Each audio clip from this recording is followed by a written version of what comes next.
Une luciole dans la nuit, donc Maryse et moi-même, nous avons cofondé cette association il y a maintenant un peu plus de 10 ans. On a nous-mêmes eu un cancer du sein et on a eu envie d'offrir aux malades peut-être un accompagnement qui nous avait manqué pendant la maladie.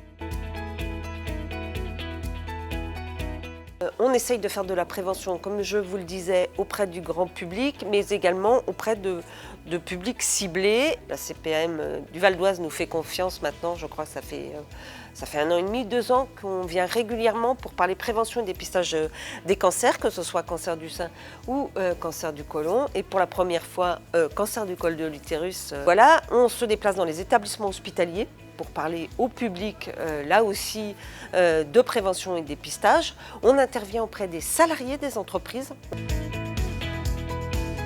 La prévention, comme je le disais tout à l'heure, c'est important de pratiquer le aller vers. La question du cancer, ce n'est pas un sujet vers lequel les gens vont venir naturellement. C'est un sujet qui fait peur, c'est un sujet qui est encore tabou, un sujet qui encore pour beaucoup résonne comme un synonyme de mort.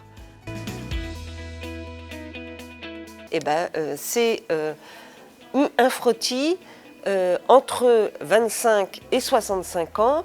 25-30, c'est tous les 3 ans, à partir du moment où on a 2 frottis consécutifs qui sont négatifs, et de 30 à 65 ans, tous les 5 ans.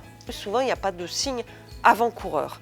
On ne souffre pas, on n'a pas de douleur. La plupart du temps, quand les douleurs apparaissent, c'est qu'on est à un niveau qui est relativement important et qui est grave.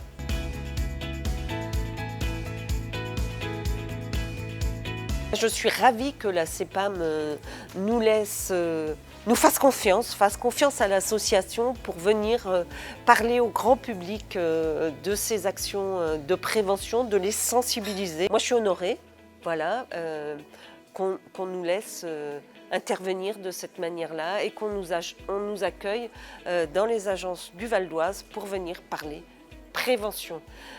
Et on espère vraiment continuer à travailler ensemble, et moi j'aimerais même qu'on puisse peut-être développer d'autres actions.